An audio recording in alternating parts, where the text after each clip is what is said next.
says that she needs space, that she wants me to work on me, and she wants to work on herself before the relationship.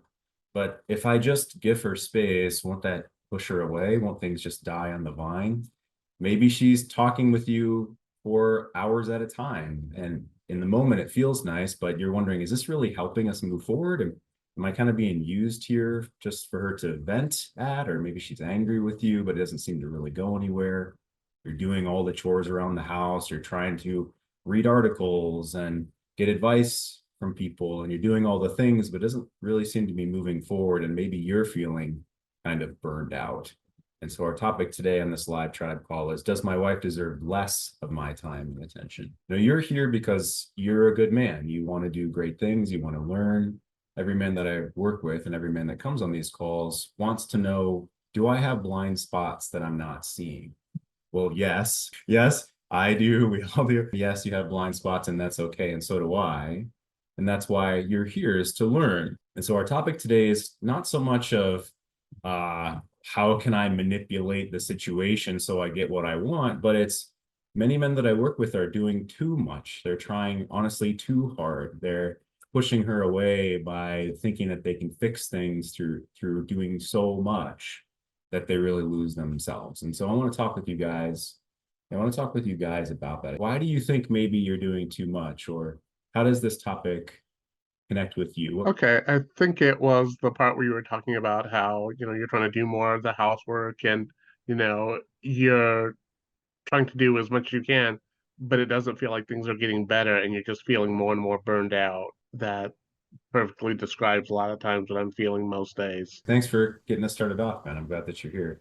So, real quick, what do you hope to learn today, or how long have you been, in this work? How long have you been focusing on this for yourself? I know it was during like one of the first men's groups meetings during the COVID shutdown. But I guess what I'm working on learning today is just like, men like bullet points, but some bullet points are, like, okay, if you're doing this and this and this, you may want to dial it back for a couple of days or so, just give yourself a chance to take a break.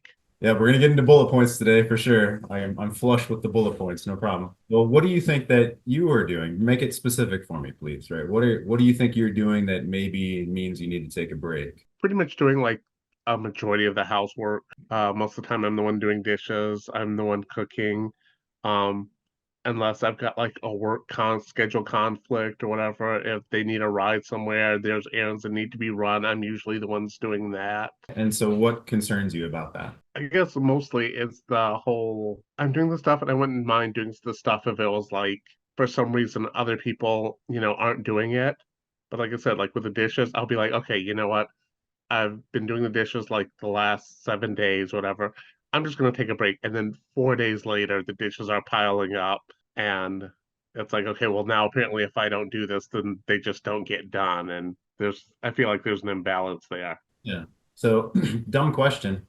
It if well, I was about to ask your wife's name, but let's just call her Bambi. I like that. Yeah, So say, hey Bambi, I want you to get the dishes this time around. You tried that? I have. Okay, and how's it go? Not great. Yeah, what happens? Yeah, we get into this like long discussion about the evils of patriarchy and the submission of women, and washing the dishes is usually a less of a headache. Okay, so she says, "You're the evil patriarchy. How dare you ask me to?" Yeah, it's like they go to the emotion spot, and I'm just like, what? No, I'm not one of those. Okay, fine. You know what? Never mind. I'll just do the dishes, which I think is somewhat manipulative, but it's like you did on your one talk. It's like, yeah, she's not going to change until that stops working. So Right, that's right. And I'll just jump to what you said. So when we defend ourselves, we lose, first of all. Okay. What? Wait. I'm not the patriarchy. No. Okay. As soon as we start defending ourselves, we lose. yeah, And then, oh, fine, I'll just do it. She just had to press a little bit, and kind of folded on it, right? yeah, So here's a couple bullet points. I say go high and then go low. So go high means make a joke first. Don't give up on it, but make a joke. And then go low means ask more about the emotions, the deep emotions that are involved. Another thing is to lovingly insist one time. So I would say, yeah, this is all about the patriarchy. Now I'm being flippant, but we'll get deeper here. Okay. Hey, Bambi, I'd love for you to do the dishes this time. She says, how dare you? How dare you, patriarch, mansplain, manspread me, or whatever other buzzwords are buzzwords of the day. And you say, yeah, and could you wear an apron while you do it too? That'd be great. Now she's gonna hate that, right? She's gonna hate that. But the point is, I'm not trying to take it too seriously. And I mean this with love. It's not about the dishes, right? And it's not about patriarchal suppression and it's about she's upset and it's about something else and it's about a lot of things underneath that. So it's not about the dishes. So when I make a joke, it's not at her expense, but it's for me, right? It's for you because you want to be a man of peace and joy and clarity and humor in your life, I'm assuming, right? So not that you're a clown and you're not dismissing her, but that's the go high. So make a joke. Yeah, if you could wear an apron when you're doing it too, that'd be great. How dare you? How dare you? Okay, so then you go low. Here's the second bullet, which is, Bambi, come over here. Don't command me what to do. Okay, fair. All right. But let me ask you. I'm imagining Bambi being very angry. Barbie, you seem really angry about this. This is going low. It's going to emotion. You seem really angry about this. Yeah, you're damn right. I've done everything for this family for 97 years, and I've totally given up everything, and I've raised the children, and you haven't helped one thing, so you can do the dishes for the rest of the time. Like, wow, you seem really upset about this. Have you gone into the you seem really upset about this? How's that go? No. Okay, so have you not asked her kind of what's behind her upset around the patriarchal dish request? I don't think I've asked her in that phrasing, no. Not with that phrasing. Well, Right. ask her, and I'm being flippant and humorous when I say Barbie or Bambi, and I don't mean to, it's not to be disrespectful. So if you say this seems like it really bothers you, I want to know what's going on underneath that. Tell me more, because it's not just about the dishes, right? So what is this about? What do you think she would say? I don't know. I'll have to try that next time. Well, guess for me. I mean, yes, try that, but guess for me. I think it'd be like, of course I'm upset, This, patriarchal suppression has been going on for generations and it's evil and it's wrong. And, I agree. So, Okay. And then, so then you ask a what question? Like, well, what would you like us to do about the dishes? So, hey, granted patriarchal oppression, what would you like us to do about the dishes? What do you think she would say? I think I'd probably repeat kind of like what you were saying. It's like, I've been doing all this for this family and I've given up so much. The least you could do is do the dishes. Okay. So just to be clear, you'd like me to do the dishes every single time for the rest of for all into the future. That's what you're asking. What do you think she would say? Yeah, she'd probably start backpedaling, like, okay, well, probably not all the time, all the dishes until the end of time, but Okay. Okay, cool. So by the way, she could say, yes, I do want you to do the dishes. yeah. And then at least you know what you're dealing with. Okay. This isn't, none of this is about trying to cajole someone into being like, worship you as a man, me as a man, or you're not trying to force her to do something. You want a connected, trusting, open relationship with an adult human being who wants to be there, right? Who wants to grow with you and all these things. So this isn't a trick. This is skills to, all the way back to, if you start defending yourself, it just becomes about her emotional accusation. And that's Right. so if she says, yes, I do want you to do in the time. Oh, okay. I'm glad I'm clear about that. And so you know what you're dealing with. So then don't expect her to do the dishes. Now is that okay with you? No, and that's a different subject. But if she says, well, not till the end of time, then it's like, okay, cool. I'd like you to do it this time. Now you notice how I didn't say I've done it for the last 10 days. Yeah. I left the dishes. There's 4 days of dishes in the sink, and you should feel bad. You're not trying to guilt her. You're not trying to, like get one over on her. It's asking her to do something. And this is where I made mistakes in the past, trying to like get on my kind of soapbox of, oh, I work so hard and all it's verbal. None of that works. So start with those kinds of things, right? So go high and then go low, make a joke first, and then ask really what's underneath something. And this works for this. I want you to do this for pretty much anything she's upset about. And you're not trying to fix it, right? All the cliche stuff. When she says, yeah, I've felt like I've done the dishes for 10 years, don't try to fix it. That sounds like it sucks. Like, oh man, that doesn't sound fun. Like that. Okay. And then let me know how it goes. All right. Thank you. No problem. So who's in another spot? Last night, well, starting with a joke, right? I was done cutting the grass outside and all that stuff. So I was like, all right, I'm going to take a shower. And I guess she sends me a text while I'm in the shower. And she's like, oh, you have a heavy package out here because I ordered some car parts. And my joke, it was like, well, I don't know. I mean, that can't be because my package is in the shower right now. I do have a big package, but it's not outside, baby. And that was the end of the text messages. And So that was a joke, right? It's like almost whenever I do like a one of those jokes, is just like, all right, that's the end of text messages pretty much Yeah, until the water stops boiling and resets. that's right. That's right. Don't shake the snow globe anymore until it settles. I know, right? Yeah. Exactly. Yeah. So last night, she came to the room to do like a hug at night, one of those sideways, sideway Side hug. side hugs. Yeah. Yeah. So I was like, okay, no big deal.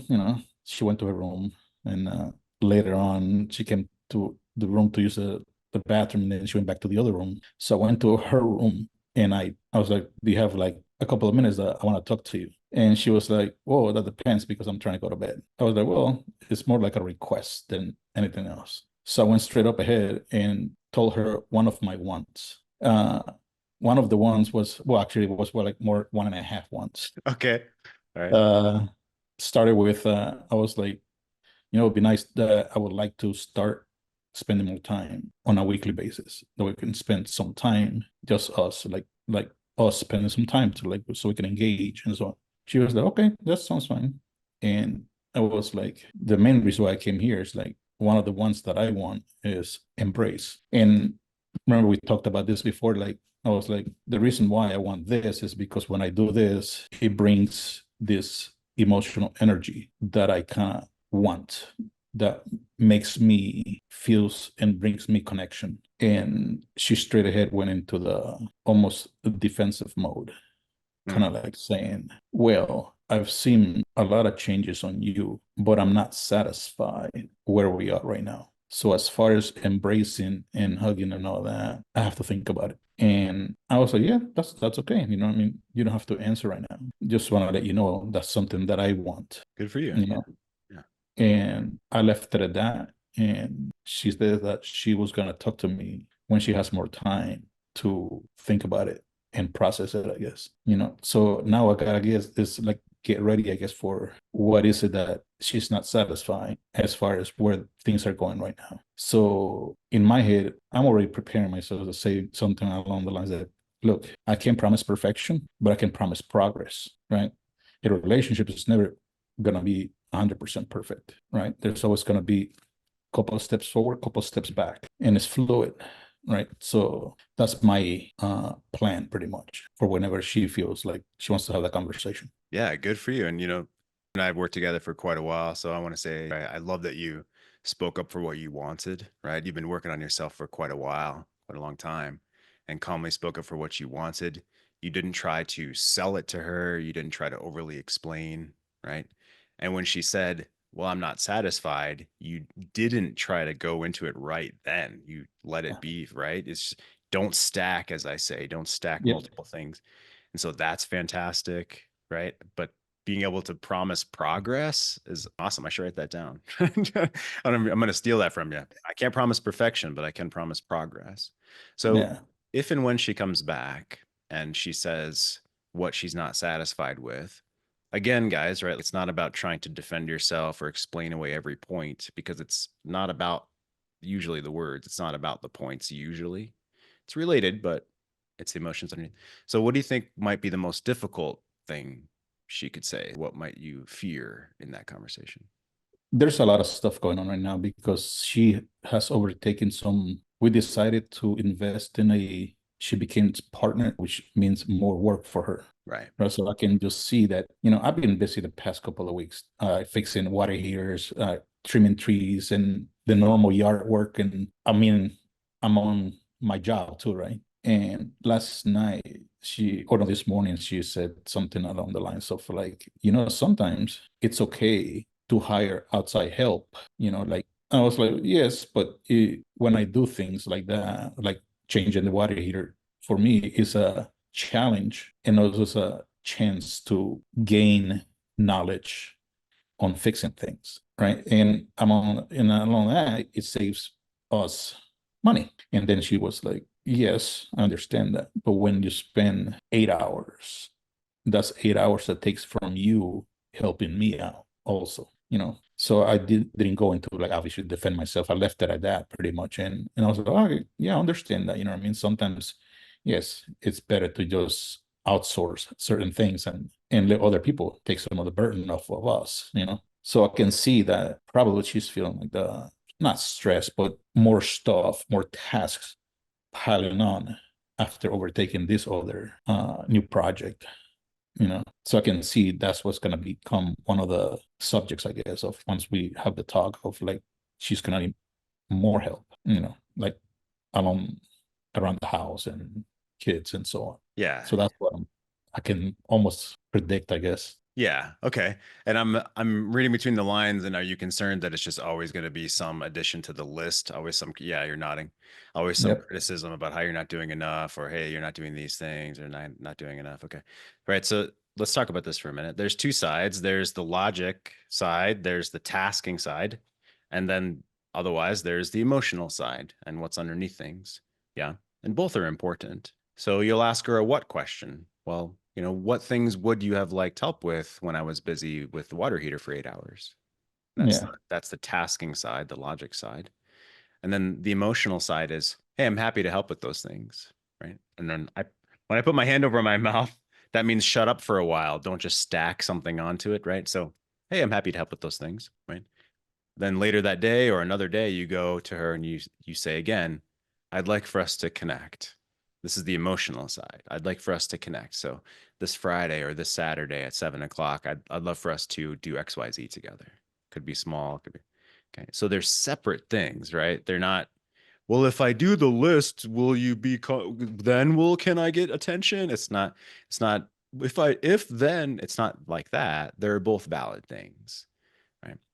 So with that in mind, what else is there for you, or what's the concern that she'll never want to do closest with you, or what's the concern? Well, the my concern is like, is she putting these expectations of helping and helping and helping attached to my behavior, right? That's saying that I'm not doing enough.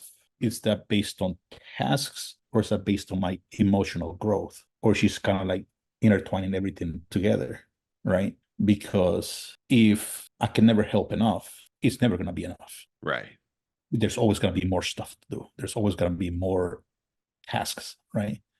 And where is the end, you know? Right. That's great. That's a great question. So the answer is, you define if those things are intertwined or not her, meaning Yeah. what you believe and what I just described a few minutes, 1 minute ago, of tasks matter, but you keep that separate, and emotions matter and you keep that separate from the tasks, right? So if you believe they're not intertwined, then you won't be doing tasks trying to get emotional connection. Okay. Now, if she believes they're intertwined, and you believe her frame, if you put yourself into that frame, her frame, right, then you're not the protagonist of your own story. Then you're following her. All these ways we say this.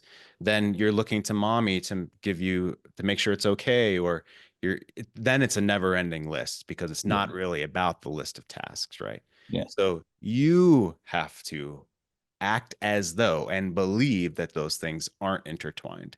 And therefore, you could do the entire honey-do list this week, or none of the things on the honey-do list this week, and you'll still want connection in the relationship, right? Yeah. So your expectation is that they're not intertwined. That's how you act as if. Yeah. And that's what I'm expecting, that she's not going to say, that her emotional availability is based on how much I'm helping. Right. And you have to just sidestep that. Yeah. There's no winning that. There's Yeah. no arguing it. There's no logic. There's no right. It's just a no win. Well, okay. If I did these things, then would you be ready to open to me? Yes. And then you do them, and oh no, and the goalposts have moved. That wasn't enough. Yeah, that wasn't enough, or I'm tired, or how dare you? Can't you see I've been working so much today? And then it just, there's no win at all there. Yeah. And ultimately, guys ask me, this is great, because guys ask me, how do I know if she's in the relationship? How do I know if she's cheating? How do I know if she ever wants to come out of limbo? How do I know these things? And this is what we're talking about, meaning separating the tasks of life from emotional connection of the relationship. And no matter how many tasks or how messy the house is or what the kids' grades are or how much money that either of you are making or anything, you still want connection in the relationship. And the reality is that if over a long enough time frame, you as a man and every man here do this work and you know that you're doing the right things, you feel confident and joy and secure within your own self of what you're doing when you face the world, and you feel calm in the moments with her. And after enough time, you'll realize, I want to be with someone who wants to put effort into the relationship. I want to be with someone who's willing to meet me and put things into the relationship. In other words, you'll see their actions. Yeah. But as you very well know, I'm preaching to the choir, meaning it takes time. It takes time for us to put in what effort we believe we need to do. Sometimes it's 6 months, sometimes it's 3 years. Yeah. Right? It depends. Yeah. Yeah. Exactly. Yeah. Yeah. Really good. Awesome. Appreciate it. Good to see you again. Yep. Yeah. So in the chat, a man asked, how much time should you give for her to re-engage? Okay for her to take time to think, but also a way to keep limbo going. Well, it depends on the situation, but how long to give her to re-engage? Well, I like to say you make the time longer in between asks. So if she disengages today because of an argument or something and I haven't tried to re-engage, then I try to re-engage today. If that doesn't go well, I try to re-engage tomorrow. If that doesn't go well, then I give it 2 days. And then I give it 3 days more again. And then I give it 4 days. So eventually I'm asking her less often, less often, less often, but I'm still circling back. Okay. So 3 days doesn't go well. I wait 4 more days. She's like, no, leave me alone. I don't want to talk. I want space. You wait 5 then more days. And then guys ask, well, hell, after a while, I'll just never be talking with her. I'll never be engaging with her. Exactly. That's exactly right. That's exactly. So that, yeah, exactly. Good. I'm glad that helped. And then there's more nuance there, of course. Like, well, what about the kids? We have to talk about the kids. Yeah, you have to talk about the responsibilities of life, but you're asking about relationship engagement, emotional engagement, intimate engagement, right? And you take more time in between asks each time. That's a good man, engineering way to think about it. Another man put, sometimes it seems like we as men are human doings, not human beings. Yeah, absolutely. In that it depends on how we see ourselves. If you put value in yourself because you're a workhorse and because you can work harder than anyone else and you can do all the chores every day and you sleep 3 hours a night and you never ask for anything and you put value in that you're a plow horse, then yeah, we become only human doings, but no one can force you to do those things. And the rub comes when we, let's say, believe the face value of what she's saying. Like if you were to do more chores, if you were to do the dishes more often, if you were to be a better father, if you were to make more money, or all these excuses, they're not really the thing. They're not really the thing. All right, I'd love it for another man to come in, and then we'll step forward. What's your spot? I'll give this a shot. Good to see you. Yeah, I mean, I would say I've got like a strong history of just kind of being using work like an overproducer, doing too much. And a lot of it I know is like stemming from trying to manage her feelings. Like if I know she's going to get pissy or something, and I relate it to the gentleman who went first, right? It's like, oh, this is just easier just to do this, and she's not gonna lash out or anything like that. And I think in my situation went a little bit further because like I found out after my oldest had autism that my wife is autistic. So then she finds herself, kind of debilitated in some ways where she's just overwhelmed, right? And for like a recovering nice guy, it's a lot easier to give than to give to yourself, give to others. So I want to say I'm breaking that, but it's still really hard, right? Because I can see how my wife gets overloaded, and I see the impact on my children. Where it's like, oh, how do I balance well, this is going to happen. I can't do everything to keep her from having any sort of negative outbursts or anything like that. But I really don't like it when it happens. Yeah. You know? Yeah. So yes, I think where I'm still struggling is just letting that happen. Just letting things are going to go if I leave to go to the gym, I'll come back, and everybody's still going to be there. But letting go that I feel like I'm responsible for every kind of moment for my kids in that way, right? holding myself responsible for that they're going to have a really rough time at dinner because their mom's not that good at handling 3 young kids with the noise and the you tell them 8 times, they'll still do the wrong thing. Right. you know Right. and she expects it, just like I tell them they do it, and like, no, it's never work. Yeah. Right. Be nice, consistency. I know how you love consistency, but they're kids. Yeah, absolutely. And so I love that you're coming here with acceptance in your heart and open desire to learn for your own self. And you've been doing this work. And yeah, to all of a sudden, let's say, learn, she and you both have learned that she's on the spectrum, you said. And did you say at least one of your kiddos is too? Yeah, my oldest. The oldest? So yeah, that's of course difficult. Absolutely. And you have a smile on your face and you can chuckle about it. So where would you say the edge is for you? Is it's maybe the acceptance that things are going to go off the rails sometimes and that's okay?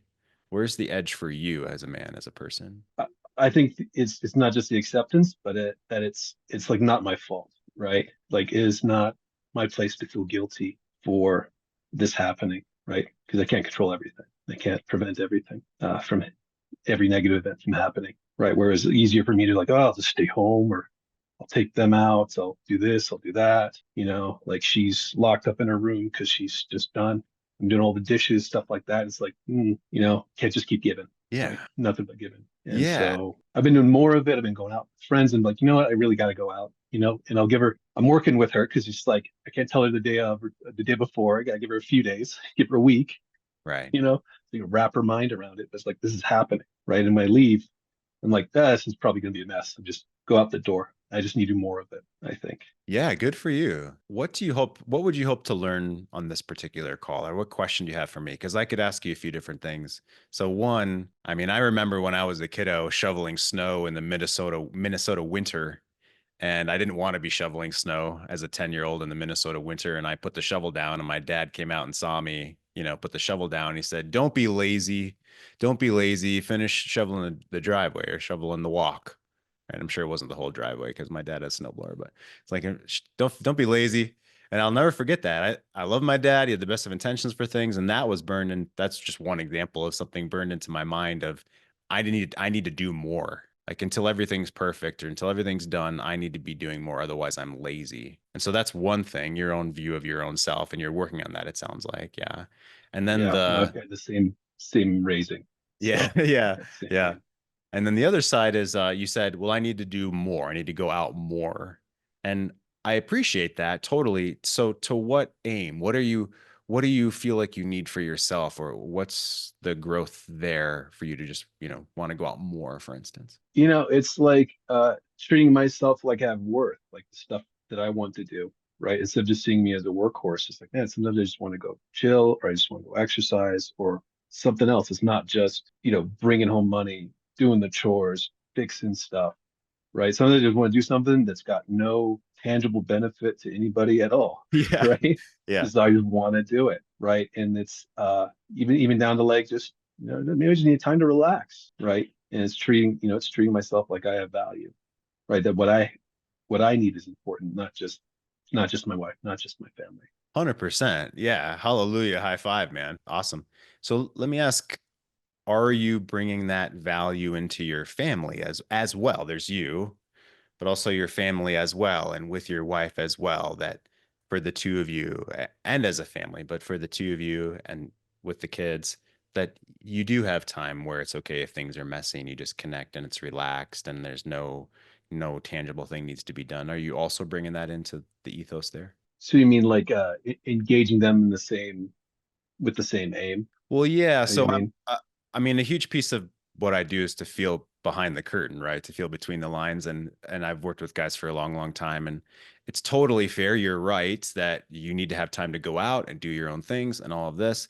And now, no, I worked with kids and families with on the spectrum professionally for a long time in the school system. So your wife, if she just feels like, oh, just abandoning me and going out more, but to her kind of everything else is staying the same, then it just feels more burdensome for her. And well, what's the solution to that? What's the antidote to that? It's that you lead her as well into a new value, a new growing ethos that it's okay to have downtime when the house is messy. Mhm. It's okay that, you know, everything is on the list isn't done yet. And you have to lead, you'll likely have to lead her into that. I don't know her at all, of course, but being on the spectrum, it's very difficult. It could be higher functioning or less, but it's very, very difficult for them. You know, that the idea is what's right in front is all encompassing. And the Yeah. difficulty with, yeah, the difficulty in thinking into multifaceted pieces of the future, or it's usually No, like, that's very, very black and white, very like these yes, are how things need to be. This is how the kids need to be. This is how I need to be. Yeah. right. So if she still believes that everything on the list needs to be done and the kids needs to be perfect, and the one variable is you're leaving more often, Mhm. she's just going to see that as kind of like abandonment. Oh, yeah.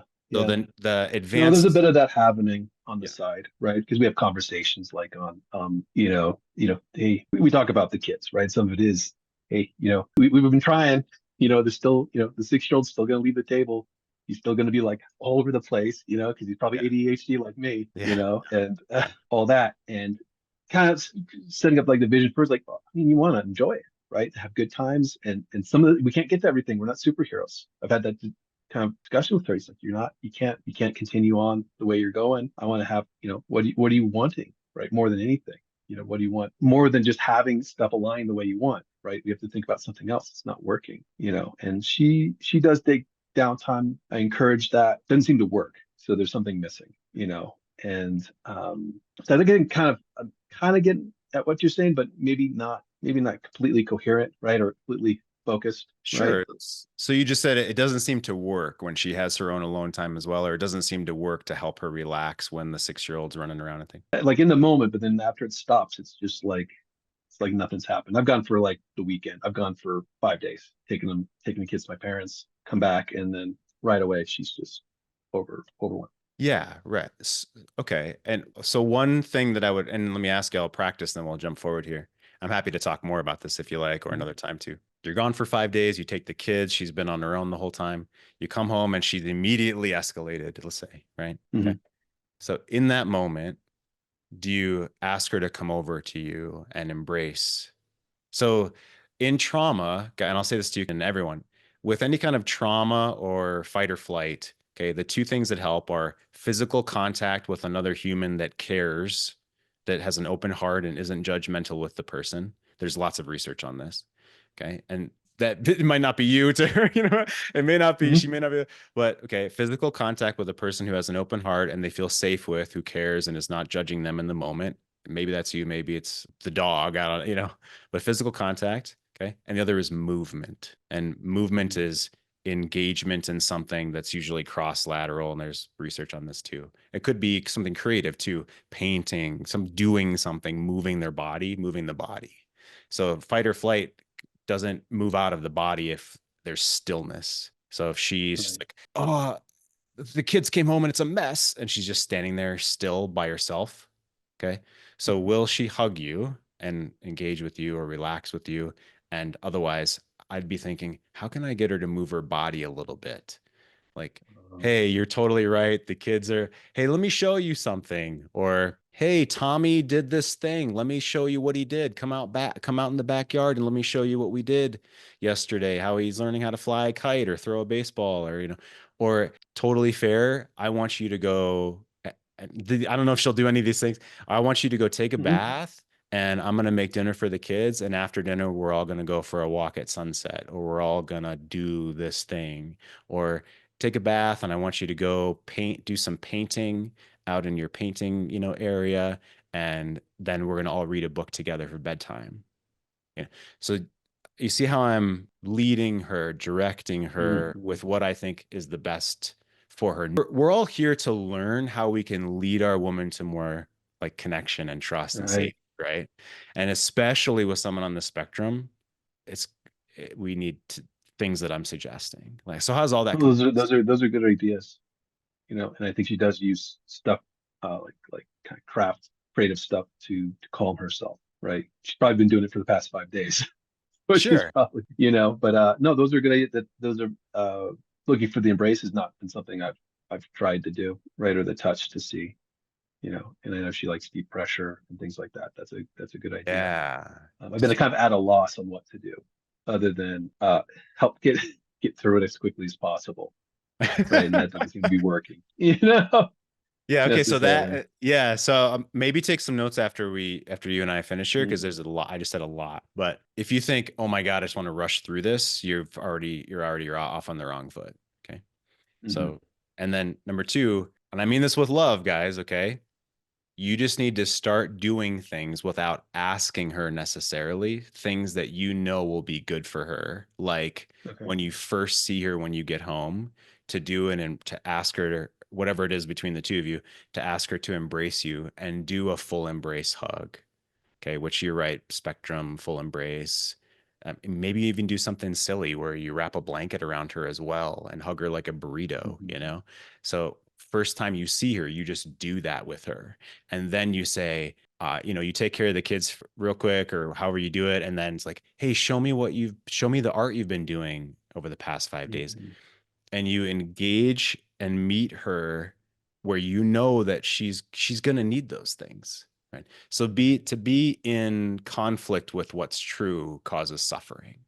And we can think our woman's not perfect, she's not the sex goddess, she's not doing like backflips when I get home, or she's not a lot of women are not good at the skills of mothering, and that really fucks them up, like in their head. It's so yeah. shameful and painful. And then we're like, God, why can't she be a better mom? And it's just, it stacks on everything, right?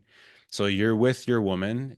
This is who she is. You're with her for a reason. There's lots of spiritual underpinnings to all that. Why am I in this position? What am I here to learn? What am I here to do? And so I suggest you're doing great stuff. Everything I'm adding here is just next steps, right?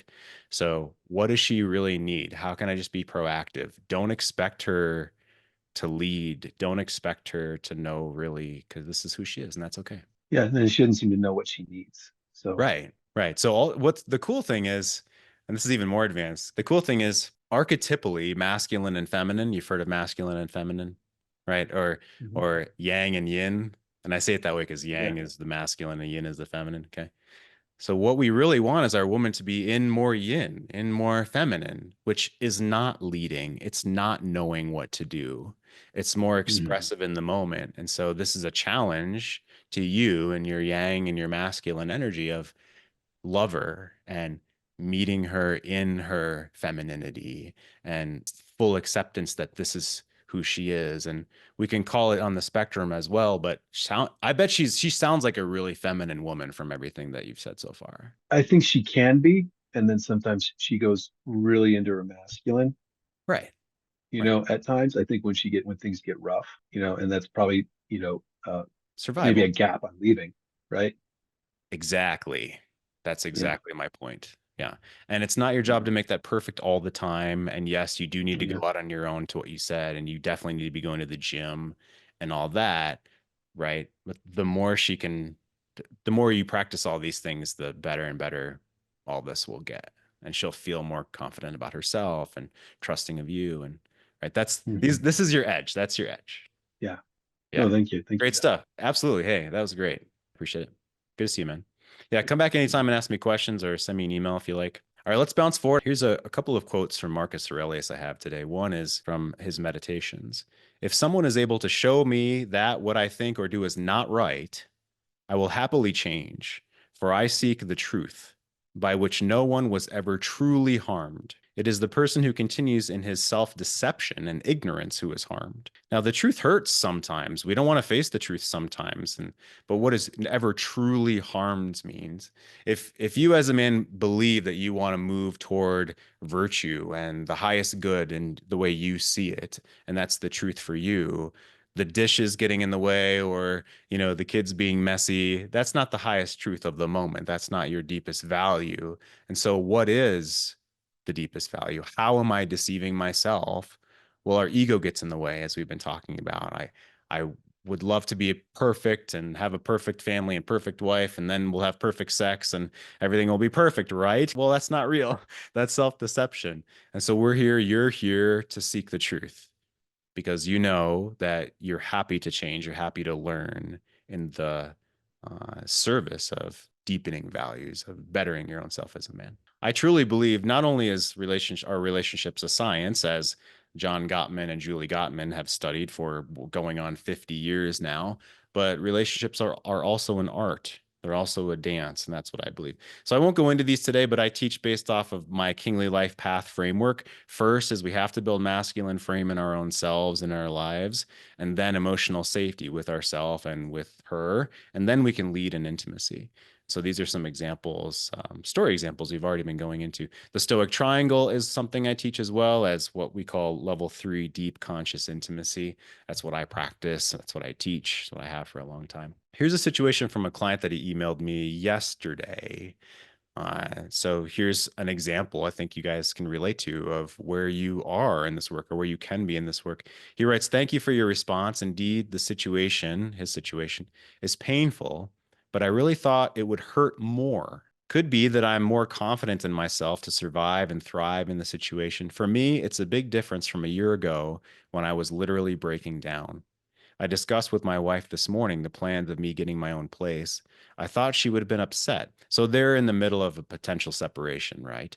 And this is all very new to him, the separation part. "Discussed with my wife this morning the plans of me getting my own place. I thought she would have been upset, but she appeared more saddened by it. And she said all I needed to do was to take care of our lives. I told her I never wanted to hurt anyone, and I still do not want to hurt anyone. She actually had tears in her eyes. I was so saddened by it, and I could not say more. There is so much more I want to say, but I felt in her emotional state that it was not the right time to continue to speak, but allow her to have that time to recompose herself. I excused myself to give her some space, as I did not want to be there, seen as manipulative. In terms of me, I'm continuing with my journaling before I go to bed, and in the morning, I pray and go to the gym. I overheard my wife telling one of her relatives, my gym going does not make sense. I just smile to myself as I feel better, and I like the man I see in the mirror. In the evenings, I also pray with my daughter when I go to bed. I've been so taken up, I have not been able to begin to read the other book as of yet. Things are going 100 miles per hour right now. Logistically, with the separation, I've spoken to my wife about finances, how we will share our daughter, and what I will continue to do. I know the list is not extensive, but I tried to get some of the more important things off the list. Not sure how I'm doing in my mind, and I'm still wondering how my daughter will take it and how I can be there to soften the blow and ease her pains." So this man doesn't want separation. He doesn't want to be talking about splitting the finances. He doesn't want to be facing the potential incredible pain and fear of talking with their daughter about this or splitting up the family. But the point of this is that he isn't swayed by it any longer to the extent it was a year ago, that he isn't tortured. He isn't in frozen fear. He isn't in anger about this, that he's starting to be in acceptance and open his heart into curiosity. Not that he wants to separate, but the first step, as I was saying, I'll just circle back here. The first step is frame in his own self, meaning control of your emotions, that you feel good about what you're doing day to day. As he said, he feels good about the man he sees in the mirror, to even be able to offer emotional safety for her or for yourself. And until she feels more emotionally safe and trusting that he's, as he said, not trying to manipulate her, that there's no way to then lead if you don't have these things. So he's grown his masculine frame and emotional safety. And his edge right now is leading himself and ultimately leading her. All right, one more quick one. This man just posted, I got this an hour ago from our forum, posted this 10 hours ago, 11 hours ago. He says, by the way, hashtag KLP is my private membership group. It stands for Kingly Life Path. What pain or resentment currently weighs on me right now? My current pain is the pain of not feeling loved. My wife has been sleeping in the guest room for a few months now. We have had some intimacy over this stretch. We've connected at different times. So it's not like we're separated, but there are moments that are tough to take. My resentment is mostly around her lack of appreciation for me. I feel like I've done so many things to prove myself as a good partner. It's like, what the f else do you want from me? Okay, so this is my first post, long-time listener, first-time caller. What's up? And he has lots of support already in the forum. And that's a great thing about our forum. So does my wife deserve less of my time and attention? Well, one big concern is, right, if I do anything to upset my wife, that's going to be bad. And well, how do we know that that's not actually true? What does the research say? So here's 1 minute. It's a short from Jordan Peterson, 1 minute talking about John Gottman and Julie Gottman's research. Here we go. There's been some great work on what behavioral markers predict divorce in couples counseling. Really solid work. Okay, so here's one predictor. When the couple is talking in front of a therapist and one of them or the other or both roll their eyes, there's like a 95% chance they're going to be divorced within 6 months. And that's contempt, eh? But here's another cool fact from that research. If you have people track the number of positive and negative interactions with their partner, you can calculate ratios, and then you can see what the ratio is that lends itself to the successful maintenance of a relationship. And so you might think, well, the more positive interactions, the better. And that's kind of true. So if it falls below 5 positive to 1 negative, the relationship is in danger. Yeah. But if it rises above 11 to 1, the relationship is also in danger. Well, you want support and love, and you want most of your interactions to be positive. But you want your partner to slap you now and then when you're being stupid. So you want her to slap you now and then. Okay, yeah, he's obviously being a little inflammatory there. But 5 to 1, between 5 to 1 and 11 to 1 is what the research says. 5 positive to 1 negative interaction, but not greater than 11 to 1, meaning if you just try to smooth things over forever, if you have no requests, if you have no boundaries, if you have no moving in to ask her to follow you into a different way, if you have no castle walls and everything is okay, it actually is an indicator of not good stuff, of not contentment or solidity in the relationship. So the research backs this up as well. Yes, you need to be praising her, and we talk about that, how to praise her. We talk about that in our coaching and in our Kingly Life Path group. And where are you in this journey? I help you define that, and so you have perspective there. But it's not always about just trying to smooth things over. So I want to read one more quote from Marcus Aurelius and then open it up again to hear from you. I want to hear your situation. I want to hear what challenge that you're facing. And by the end of this call, I will share those 3 points to know if I can check these boxes, then maybe the next step really is to give her less time, literally less attention. We'll get into that by the end of this call. One more from Marcus Aurelius Meditations. I've often wondered how it is that every man loves himself more than all the rest of men, but yet sets less value on his own opinion of himself than on the opinion of others. So of course we love ourselves. Of course we care about ourselves. Of course we want to live and thrive and have a joyous life, and for ourselves and those around us, our family, our community, the world. But why do we often set less value on our own opinion than of the opinion of others? And I mean this in the most difficult situations, at least for me, are when my loved ones, those closest to me, are upset. And when they look at me and point at me or insinuate or straight up say that it's my fault that they're upset, and it's my fault that I made mistakes, and this is all my fault. That's the most painful, difficult situation, because truly that's their opinion. And they're welcome to their opinion, and we want to meet them in their opinion and their emotional place right now.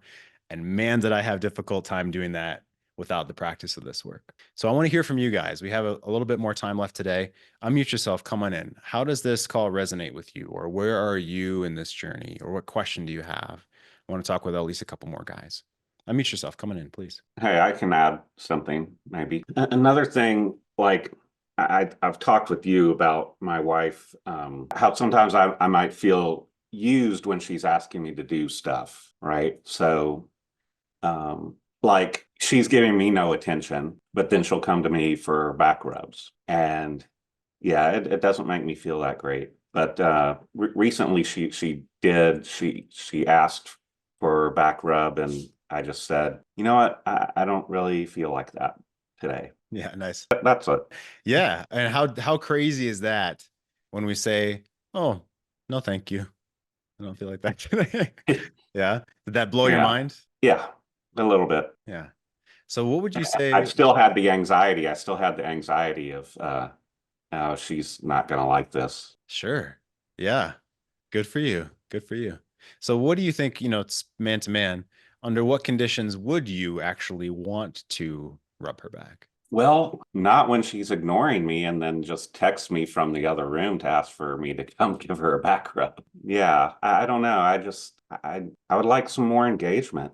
Just feeling, yeah, some communication, some back and forth. But yeah, when I'm not getting any of that, then just doesn't feel good. Yeah, that's absolutely fair. So let me ask maybe a difficult question maybe. So how do you differentiate between, well, I'll engage when I feel like it, I'll engage when things feel good, versus, well, she needs to be giving for me to give. This is an exchange. If she doesn't give to me, then I'm not going to give to her.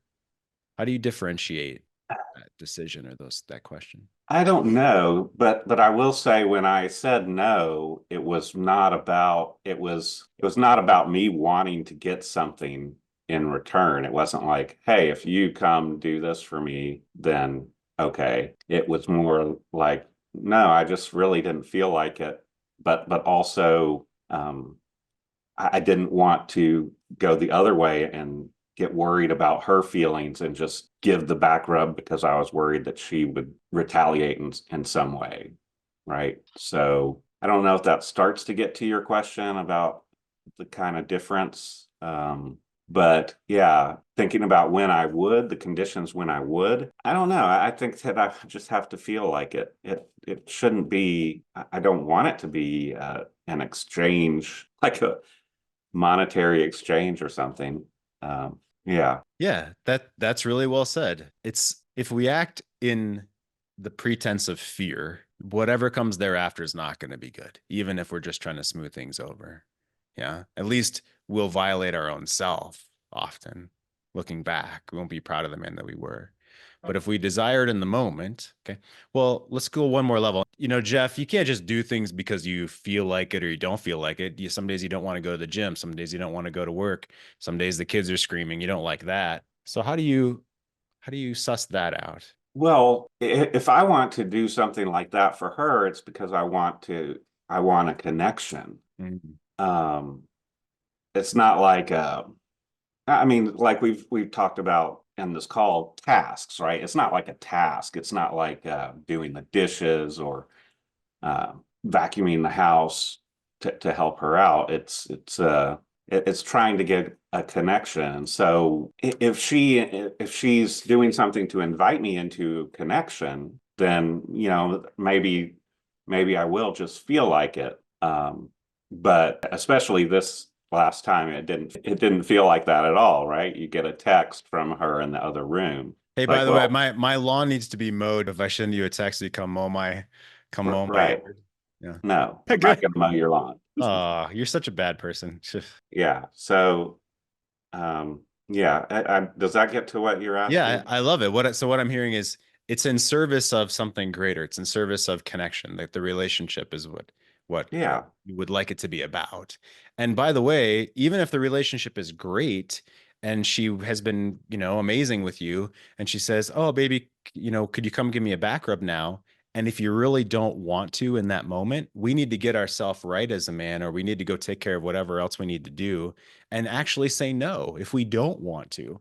If we need to work or take care of something or whatever it may be, we do need to say no and tell her when you do want to do it, but not just to force ourselves. So in service of the greater connection for the relationship. Yeah. Yeah. Awesome. That's well said. I'm proud of you for saying no. So I can't talk right now. Basically, I'm not allowing my wife to cherry pick the best parts of me any longer. Yeah, absolutely. Those of you that have been on the C Note show calls with myself and Cynthia Cruz, Cynthia's my now wife. We've known each other for almost 10 years. We actually met when we both coincidentally retired from the school system, adjacent school systems. We didn't know each other.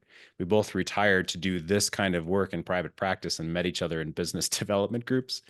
And so we now work together and on the Tuesday calls. And by the way, if you want to be invited to the Tuesday calls, get on my mailing list, right? Go to my website, greatmenmovemountains.com, and go to this page, greatmenmovemountains.com/new subscriber, to get on our mailing list of announcements for the group calls and all that fun stuff. Okay. So come on our group calls. And on those calls, one thing that Cynthia has said from her professional and feminine perspective is, yeah, it's not okay that your wife just takes from the buffet of you what she wants at any time. And that's what I put into the chat here. I'm not allowing my wife to cherry pick the best parts of me any longer.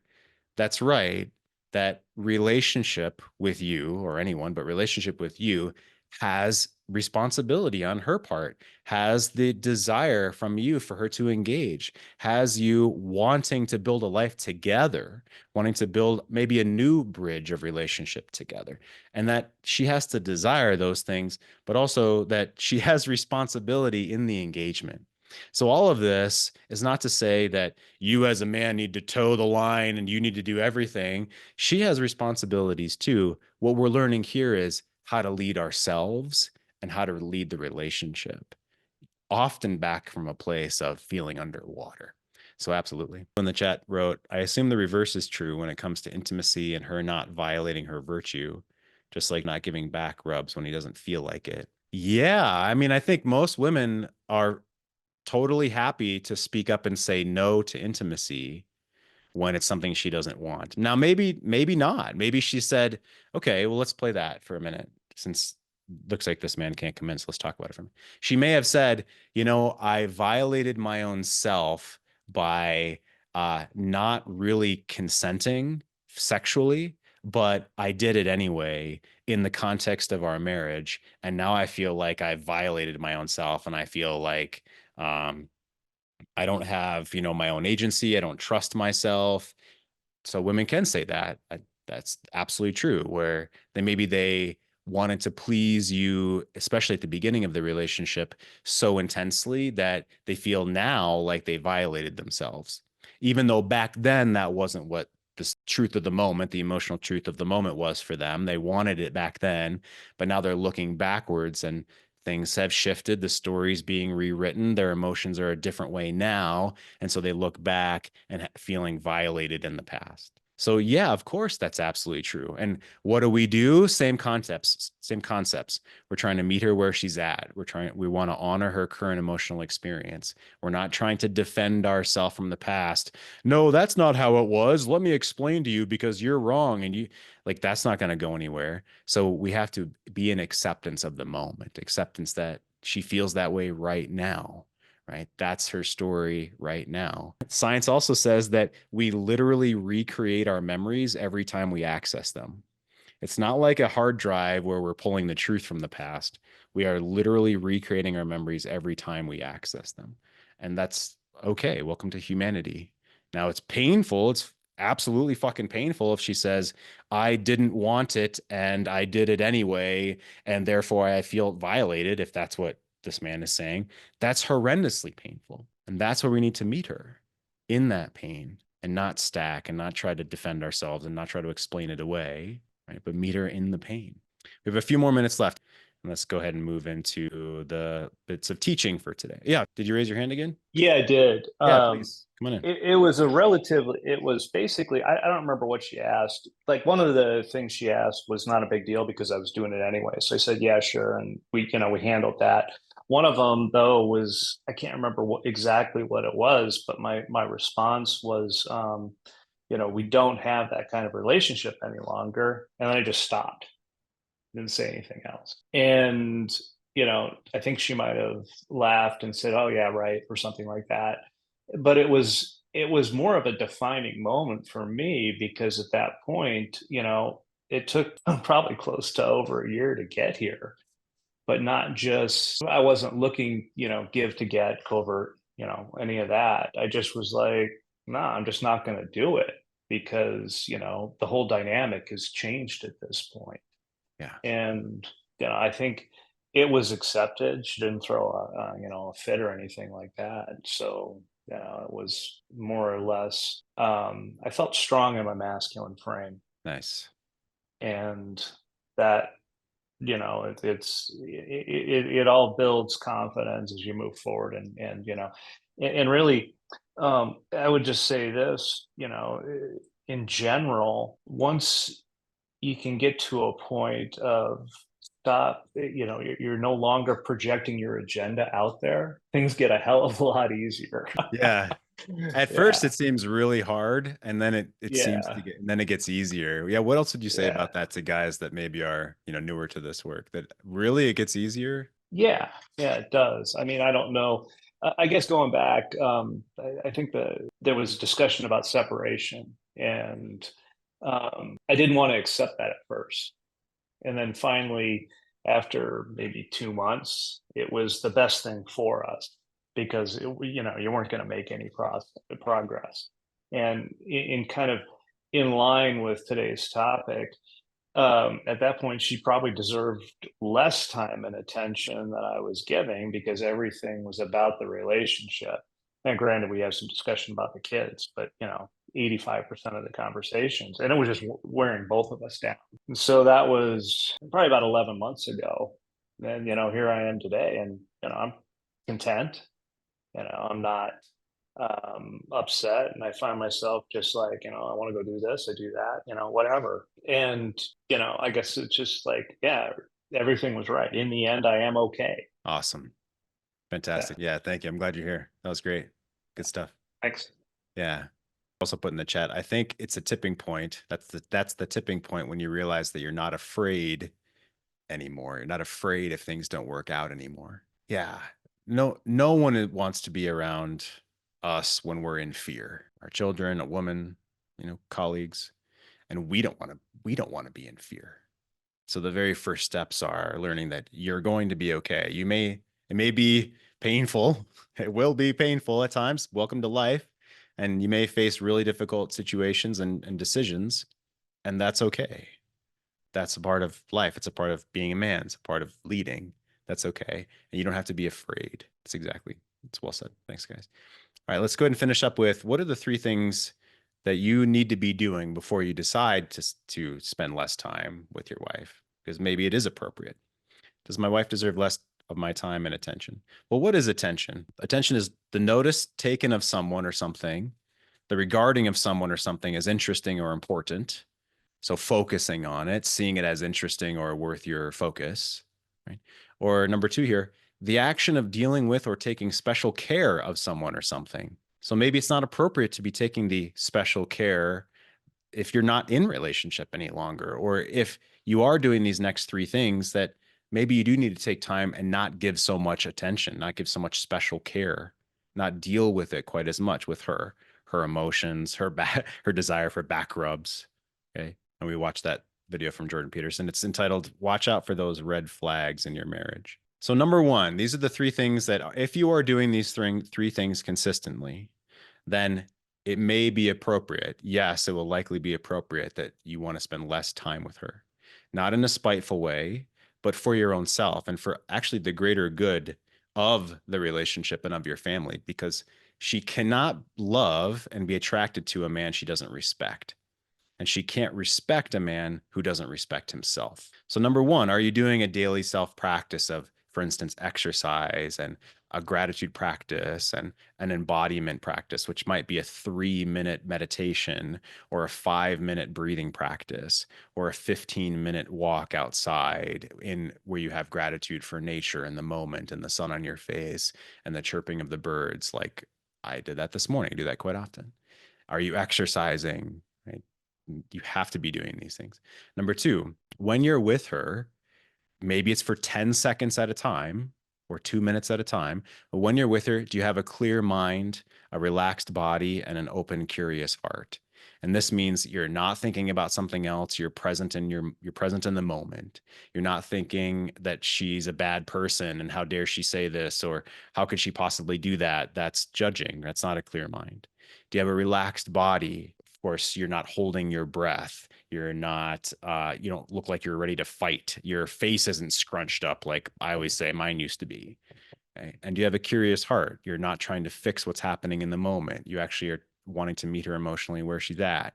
You learn to shut up sometimes, a lot of the time. You learn to not stack and spread things apart like we've talked about today. And number 3, if you're doing these things, then yeah, you probably should spend less time and attention with your wife. Number 3, like we've been talking about in this call, are you inviting her in small bits of connection?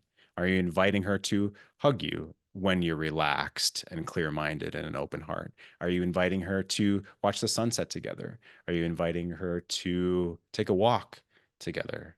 Okay, very small things. Or are you inviting her into adventure? So have you just abdicated leadership for so many years?